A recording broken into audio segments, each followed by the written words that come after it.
My name is Marcus Webb. I've been a seasonal fire lookout for the Forest Service for 8 years now. And in that time, I've seen just about everything you'd expect. Lightning strikes that split trees clean in half. Smoke columns that rise 30,000 feet. Once, a black bear climbed halfway up my tower stairs before deciding it wasn't worth the effort. But Tower 7 was different from the start.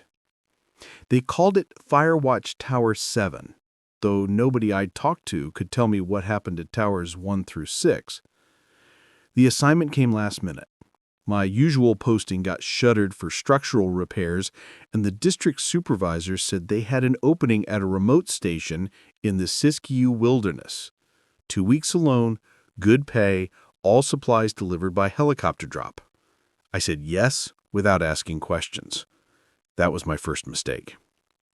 The helicopter dropped me at the base on a Tuesday morning in late June. The tower was a standard L4 cab design. 40 feet up, steel frame painted Forest Service green, 4-sided glass cabin at the top with an Osborne firefinder in the center and a narrow catwalk ringing the outside. Below, nothing but Douglas fir and mountain hemlock stretching for miles in every direction. The pilot didn't stick around. He unloaded my gear, handed me a laminated checklist, and told me pickup was in 14 days. Then he lifted off, and the rotor noise faded until all I could hear was wind in the trees and the creak at the tower swaying gently beneath me. I climbed the stairs. The cabin was small, maybe 12 by 12, but efficient. Cot in one corner, propane stove and mini fridge in another, radio desk with weather instruments along the south wall. Everything was clean. Too clean, actually. No dust, no spider webs, no mouse droppings. It looked like someone had scrubbed it down the day before. I set my pack on the cot and did my first 360 scan with binoculars. Clear skies. No smoke, just endless forest and one thin dirt road snaking up a distant ridge. That night, I radioed in my arrival report. Dispatch acknowledged and reminded me to log weather twice daily and report any smoke immediately. Then the line went quiet. I made coffee on the propane burner, ate a freeze-dried meal, and watched the sun go down. The light bled out of the sky in shades of orange and red, and the trees below turned black. Stars came out. So many I couldn't see the constellations I knew. Around 10, I heard the first sound. A slow, metallic creak, like someone stepping on the bottom stair. I grabbed my flashlight and opened the trapdoor. The beam cut through the darkness, lighting up the steel stairs, spiraling down.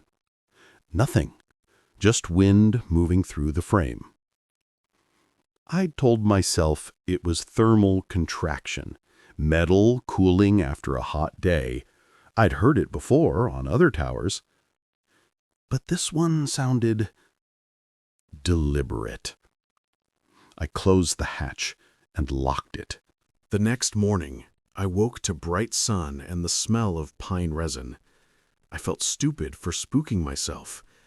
I made oatmeal, logged the weather, clear, 62 degrees, humidity 18%, and started my smoke watch. Around noon, I noticed something I'd missed the night before. There were scratches on the inside of the west window.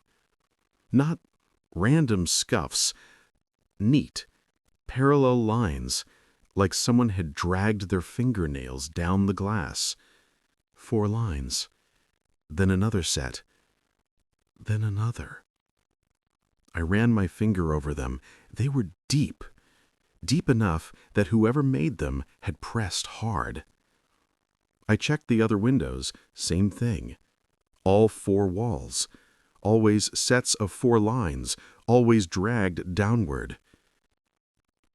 I radioed to dispatch and asked if there had been a previous lookout this season. The supervisor said, no, Tower 7 had been offline for 2 years due to operational issues. I was the first assignment since reactivation. I asked what kind of operational issues. There was a pause. Then, just structural stuff. You're good, Webb. Enjoy the view. That night, I locked all the windows. Around midnight, I woke to the sound of boots on the stairs again. This time, it was closer. Not at the bottom, maybe 10 steps up. Slow, rhythmic. 1 step every 5 seconds. I lay in my cot, heart hammering, listening. The steps stopped. I waited. Then I heard it. A soft tapping on the trapdoor. Not a knock, just fingertips, drumming lightly on the wood. Tap. Tap. Tap. Tap. I didn't move. I didn't breathe. After maybe 30 seconds, it stopped. I didn't sleep the rest of that night. The next day, I tore the cabin apart looking for something, anything, that might explain what was happening. I found it under the cot, tucked inside a gap in the floorboards. A small spiral notebook, no name on it. Just pages and pages of handwritten entries, all in the same tight, panicked scrawl. The first entry was dated June 14th, 2 years ago. It read, Day 1, arrived, tower in good shape, weather clear, all systems functional. Normal stuff. But the entries got worse. Day 3, heard something on the stairs last night, checked, nothing there. Day 5, scratches on the windows, don't know where they came from. Day 7, it came up to the door. I didn't open it. Rule, don't open the door after dark. Day 9, it knows my name. I heard it call me. I didn't answer. Rule, don't answer your name. Day 11, I saw its hands through the glass. Long fingers, too many joints. Rule, don't look at its hands. The last entry was dated June 23rd. Day 13, it's inside now. I don't know how. I locked everything. If you're reading this, get out. Don't wait for pickup. Climb down and walk. It doesn't follow past the tree line. Don't let it. The sentence ended mid-word. I stared at the page. My hands were shaking. I grabbed the radio. Dispatch, this is Tower 7. I need immediate extraction. Medical emergency. Static. Dispatch, do you copy? More static. Then, faintly, a voice, but it wasn't the dispatcher. It was my voice, repeating my words back to me perfectly. Dispatch, this is Tower 7. I need immediate extraction. Medical emergency. I dropped the radio. That night, I didn't even pretend to sleep. I sat at the desk with every light on, the mag light in one hand and a folding knife in the other. The wind had died completely. No sound, no movement. Just the hum of the propane heater and my own breathing. At 4:27 a.m., the tapping started again. This time, it wasn't on the trapdoor. It was on the north window, right next to my head. Tap, tap, tap, tap. I turned slowly. There was a hand pressed against the glass. Long, pale, fingers bent at wrong angles, too many joints, nails black and split. It tapped again, and I saw the skin was wet, like it had just crawled out of water. I didn't move.